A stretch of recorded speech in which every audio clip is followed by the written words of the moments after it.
Alright, so we're doing professional Bleasdale Farmhouse.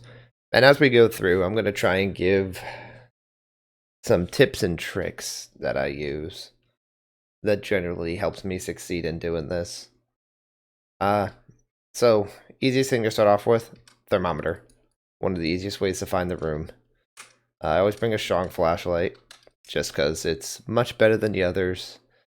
And generally early on, I like to bring something else that can try and get me one of these objectives. So in this case, it wants motion sensor. So I'm going to bring that with me too.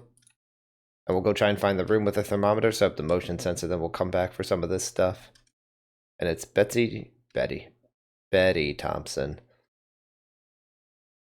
But yeah, I generally like to go in, thermometer first, bring something on the objective board. Sometimes it's EMF or something. But really I want to get stuff rolling right away. And then generally I'll wait till like my second trip to bring in a crucifix once I find the room. Turn a light on when you get in initially. I know the ghost can pop breakers, but it at least saves some sanity to begin with. You don't need to use its name right away. You can just do simple callouts like give me a sign, and it should help you out. So let's try that now. Give me a sign. When using the thermometer, I like Celsius. I mean, it doesn't really matter what you use. It's just kind of easier to see. If you get close to 0, then you know you're in freezing range, and it's just easier to see if when you're near freezing. There's our bone stuck in the carpet. Give me a sign. Generally, if you are in Celsius, though, it's once it gets below about 13 degrees Celsius, you know you found the room. Once it gets into like the 11 to 12 range, that's definitely the room you want. Thermometer can be a little misleading, though, because it does have the capability of picking up like surrounding hallways and stuff too, so you don't necessarily know if something's in the hallway versus the room. And honestly, it could roam, so it could be showing cold temps in multiple areas. So it's good for giving you your initial location, but it isn't the best tool for honing in on an exact location. But we've gone through the downstairs here. It doesn't look like there's any cold temps, so we're going to start working our way upstairs. I did hear some creaking upstairs, so that's kind of a giveaway also. Oh, see, it's throwing stuff somewhere. Give me a sign. See, so I can hear it. It might be in this room right here. See, okay, you see this? Thermometer works through doors and walls. So you don't even have to open it, but you can see I got down to like 9, 11. And if we look in here, you see how it's colder? So my guess is this is definitely the room. I'm assuming it was in here, it was throwing stuff. Give me a sign. Give me a sign. See, there's a foot stomp in here now after I asked it. It looks like it was throwing a couple things around. So, good thing to do. We'll set that up. And then we can set up our motion sensor too. I like to put it near light switches and doorways because the ghost will go mess with the lights. When it does hunting and stuff, it'll walk out of the room. So it's just a very, easy place to put it that you're more likely to get your motion sensor objective. Okay, so we found the room, got a motion sensor set up. It's at this point I do want to get my first crucifix down, as well as grab another objective to throw in the room. Some of the stuff like the book and stuff like that take a little bit longer for some types of ghosts to write in, so I like to get them put down sooner so they have longer to interact with it while I walk around with things like the EMF reader and the camera. And getting the crucifix down early on gives you a better chance of having it in place before you get hunted, and it can really save you later on. And I know I've seen some ghosts hunt like right away, but right in the book. Yeah, I know I've seen some ghosts hunt pretty quickly to where you don't even have that down yet. But for the most part, even though you don't have the timer, the ghost isn't going to attack you right off the bat because you haven't pissed it off enough. So you have time to go in there, find the room, set a couple things up, then go grab your crucifix and put it in there. And I mean, you can see on my activity thing over here, I mean, this ghost isn't, it's making some creaks, it's throwing a couple things around, but it's really not doing anything. Constant sanity checks are always good. The lower the sanity, the more likely you are to get hunted and the more often. So 80% sanity, that's fine. You can see we already tripped that motion sensor. So that's one objective done. That was quick and easy. Dirty water in the sink, that's going to be a hard one, especially since it's not near a bathroom. That one is such a hit or miss objective that it's not always worth sticking around for, because sometimes you physically just won't get it. So I'm going to just start picking up some more of the tools to try and identify what this is. So I'm going to go for at this point, it doesn't matter too much if you want to set up like a camera versus EMF. I'm going to take the EMF and the spirit box. Both of those are just really good ways to confirm. We could hear moving the door up there. There's really good ways to kind of confirm a more exact location of where the ghost is. You see it move the door a little bit. So you see that's in the books. We're getting about a 2 here if we walk in. We'll see if it gets, so see nothing back here. We know it's in this room, but we don't know what part of this room. Oh, it's right there. All right, so you can see that because of flashlight. Oh, we got ghost writing. That was nice. We'll put this a little bit so now, once we've seen the ghost standing over here and our EMF is highest in this part of the room, I like to move the crucifix more to that area because the crucifix is a limited range on its radius that can actually be effective in. So, oh, I didn't even touch the spirit box. Silly me. So by moving it closer to the area you're seeing the ghost activity, it gives it a better chance of stopping a hunt.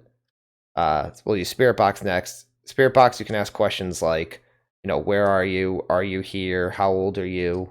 To try and see if it'll talk to you. We'll see it move the book a little bit. In order for spirit box to work, though, the lights in the room do have to be off. Are you here? And see? So we got spirit box now, too. We know spirit box, ghost writing already. Pretty quick and easy. So what I like to do is after I have a couple things, I like to step back outside. It saves your sanity. It saves you from being unexpectedly hunted. And once you're outside of the house, once you hear that eerie sound is gone, you're safe. Ghosts can't come out here. So what I like to do now is put in what I know and see what we're dealing with. So we know we got ghost writing and we know we have spirit box, which means our ghosts could either be a spirit, demon, or Oni. So if we go look in our book, we'll start at the beginning. Spirit would be fingerprints, which could be likely. It's touching a lot of stuff in there. Touching the door, lights, all that stuff. So that's pretty likely. Demon would be freezing temps. And Oni would be EMF 5. So we've only seen, EMF 4 so far, but because we saw the 4, there's a potential it could be a 5. And we haven't seen freezing temps yet, whether it's on the thermometer or with our, freezing breath in the air. And we witnessed a ghost event, so that was easy. It was nice of the ghost to come out. So we know it can't be ghost orb just by looking at that, which means I do not need to bother setting these cameras up at all this time. And that's why it's kind of nice to do these little checks in your journal as you go along, just to see, kind of what you're looking for, so you don't waste time setting up things that you don't want. So I'm looking at my sanity now. I'm sitting about 60%. I think at this point, just because I'm still looking for the last clue, I'm not quite ready to try and mess around and get pictures of the ghost or whatnot yet. I'm going to take a sanity pill. It usually gives like 30-40%, so yeah, put me right up to 100. And this buys me a little time to set up the rest of my equipment, the last crucifix and stuff, probably before I'll get hunted. Because like I said before, lower the sanity, more likely you are to get hunted, and the more often you're going to get hunted. So kind of spacing out your pills to help with that can really benefit you getting stuff done before you do get hunted. So now we know that the ghost was moving this door, closed the door when it was showing up. So I'm going to go look for the fingerprints on it and the light switch. Turn the light off. See, nothing there. back a door. So there's actually no fingerprints anywhere yet. Doesn't mean they won't show up later, just means that they're not here now. So I'm going to put this down for now. And then crucifix, so I see, I'm going to put one down in the back of the room. Like I said, these things have limited range, so there you go. Kind of getting them in place, spread out in the room will really help. So I'm going to put one closer to the front here too. Oh, so high. There it is. See? EMF 5.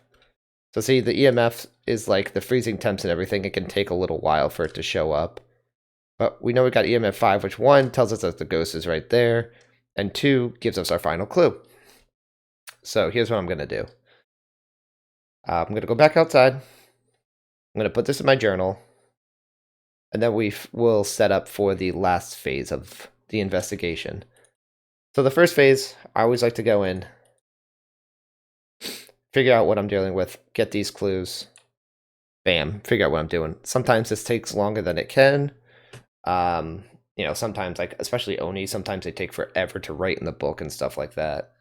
So you kind of just got to be patient, work with it a bit. So it might, you know, require many trips in and out to check ghost orbs and whatnot, moving cameras around, because stuff like ghost orbs really depends on the angle you're looking, so you may have to move it a few times. But in this case, we got our 2 side objectives. We know it's an Oni. My sanity is still good.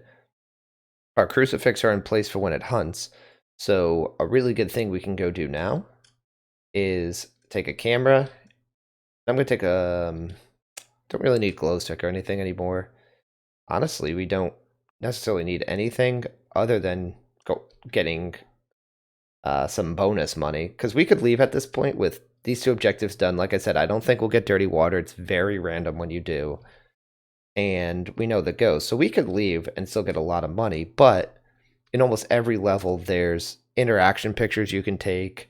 There's a bone hidden somewhere that you can find that gives you extra money. Pictures of the ghost give extra money. So if you're in a good position like this where you have your objectives done, you know what it is, and your sanity's pretty good, it's definitely worth it to go in and explore.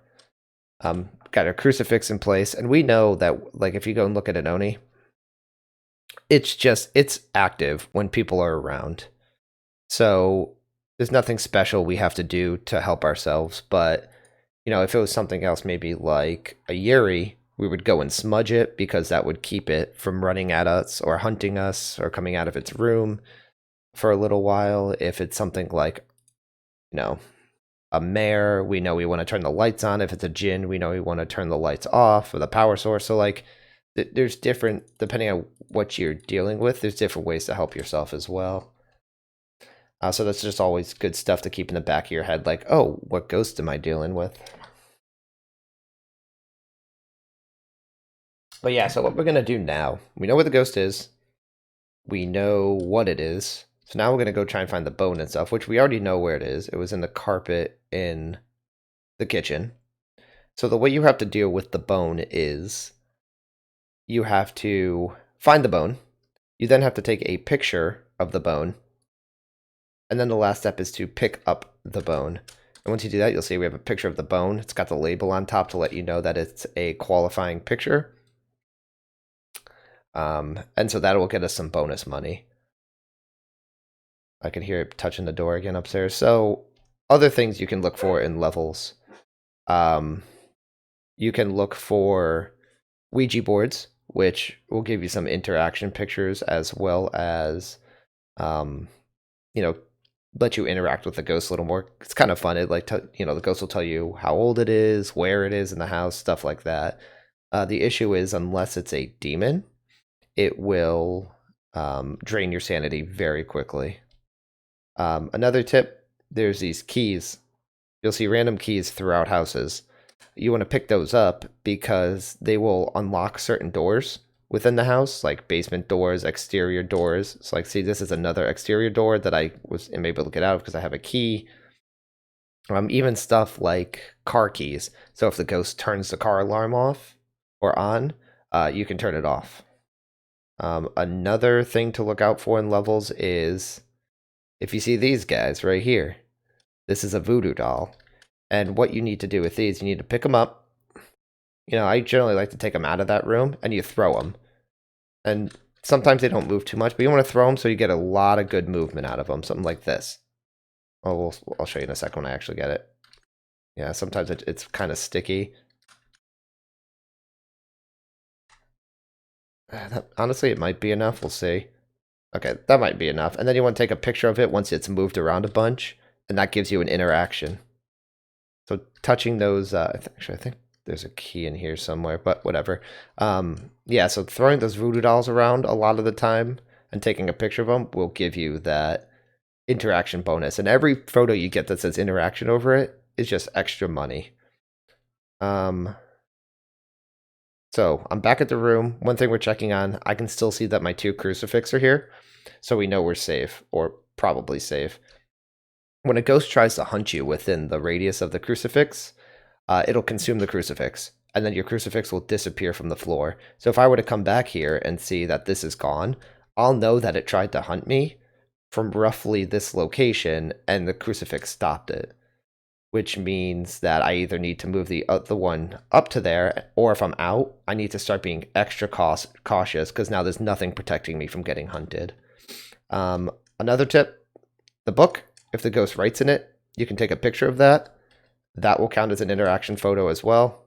Plus any of the stuff that it throws around a room. Hey, if it's... Oh, it's behind me.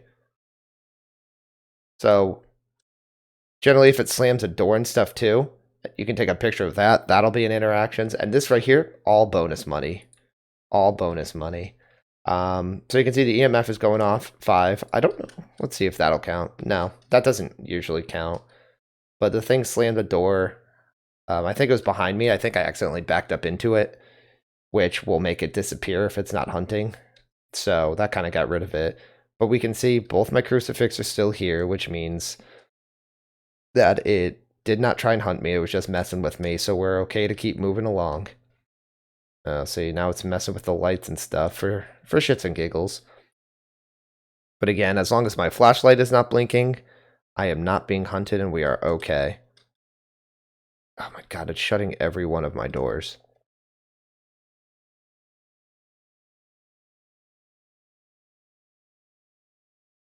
What is going on? That sounded like I was being hunted. That was a photo of the ghost? Here's another one. I'm not sure if this one counts. Some of the voodoo dolls don't actually give you the interaction points. We'll see. It did. Nice. I don't know why that wasn't a picture of the ghost. But this ghost, dude, that thing sounded like it was hunting me. So we need to go check our crucifix. Because I think it might have just tried to hunt. 1 crucifix, 2 crucifix. So we're okay. Ooh! See it through that? We can take a picture of that now. And if we go and look, interaction. So I got 1 photo left. I'm going to save it to try and get a photo of the ghost. But yeah, we're just going to check the rest of the rooms for the Ouija board. See, there's another key right here. They're scattered all throughout the house. I'm just going to look for the Ouija board because, honestly, it's just fun to play with. And I like to look for it in every house. Nothing really in here. You can check in the attic as well, because it turned the lights on in the attic. That's very nice of it. All right, so we're looking. You can open up some of these cabinets. Sometimes bones and stuff are in it, but nothing there today. So you want to be careful when you go into some place like the attic, though, because as you can see, there's one way up and down. And it's messing with the lights, which I don't like. So there's only one way up and down, and there's no doors. There's nowhere to hide. So if you're up there when it starts hunting, you're gonna have to try and loop it, or you're dead. Like doesn't give you much time. So 1 crucifix, 2 crucifix are still here. So it's still not hunting yet. It's just messing with me. So now the last thing you can do, if you feel pretty confident, you can try and call out to the ghost and see if it will come out and play with you. You can yell slurs at it. You can say Bloody Mary. You can say its name, and all that stuff will generally piss it off to the point where it'll show up or try and hunt you. So it tried to. So look at this. You can see If you can see that my crucifix in the back is gone now, that's because it tried to hunt me. So you can see I only have this one left. So what I did was I tried to move it into the room a little bit more to try and protect myself. But what that means is I'm probably pretty low on sanity. And so we can go out and check that. Because I did bring 2 sets of sanity pills with me. That's pretty standard. I think you can bring up to 4. I generally bring 2. I don't really see needing more than that. And if you die, like you'd have to rebuy 4. But we can see, yeah, 36% sanity. So this ghost is pretty active, so I do want to try and get a photo of it. So I am going to go back in. One more try. We'll see if we can get anything, but we do know now that we're down to 1 crucifix. It might be gone at this point. I have no idea. It could have consumed it when I was leaving the house. You can see it turned the lights off on me. So there's a chance I could be hunted at any point now. Oh, it turned the breaker off. So the breaker being turned off means I have no lights. I'm going to go take a quick look here. Are you here? Give me a sign. Show yourself. Where are you? Are you here? So see, just doing stuff like that and getting it to respond through the spirit box will not only kind of give you some hints of to where it is, but it'll also kind of agitate it a little. It's still throwing stuff. Give me a sign. Where are you? Where are you? What do you want? Are you here? So I'm trying to agitate it to see if it'll show itself again, because it's kind of aggressive, and it's already walked at me a few times. Where are you? Give me a sign. Show yourself. Where are you? Are you here? Yeah. And so when you get to this point in the game, you kind of have to... Let's touch on other doors. Are you here? Yeah, I think it's going between these rooms. It's here right now. Give me a sign. Uh-oh. Give me a sign. Where are you? Where are you? Yeah, so at this point in the game, you kind of have to weigh the pros and cons. So getting a photo of the ghost would give me a little bit of bonus money, and because I'm unprofessional, it will give me the multiplier as well, so it's a bit extra money. But it's not one of my objectives. It's just something I was trying to do for bonus money. I have everything else done minus the dirty water in the sink because we're not going to get that. So you kind of have to think to yourself, you know, is it worth potentially dying and having to rebuy everything for, what is it, like it's like 20 or 30 bucks to get that picture? In this case, I'm going to say no. So I'm going to, especially since I have so many other useful pictures already. So in this case, I'm going to leave. And, you know, I think it's more worth it at this point to take the money I have than try and get the, few extra bucks. And, that's up to everyone else to determine if it's, right for you to stay in and try and get that last picture or leave. But as you can see, I mean, I didn't get that picture and I still got over $200. And I never got hunted. Very easy. A little boring, maybe, sure, but it's a pretty solid strategy and tips for getting these solo professional hunts done. And it's pretty much what I do each time. Everything's, a bit different each time. Some go some more aggressive, some are more shy. Sometimes it takes longer or shorter amount of times to get these clues. But I mean, in the end, that's a general strategy I follow. And I've done it pretty much the whole time. And I think I die maybe once every 30 games at a minimum or at a maximum. So like you don't die too often doing it this way. Like I said, find the room, get a couple crucifix in place, Try and get your main objectives done. Get some of the stuff that takes a little bit longer, like your motion sensors in the book. Get those in place sooner. And then when you have everything else, take some, get your sanity up a little bit. Take a camera, go exploring for some of those bonus objectives like interactions and the bone and stuff. And then when you think you have enough and you don't want to risk it much longer, get out of there. And yeah, that's about it. So that was again professional Bleasdale Farmhouse on solo, and those are just some tips and advice for anyone else out there looking to start doing some professional solo hunts of their own.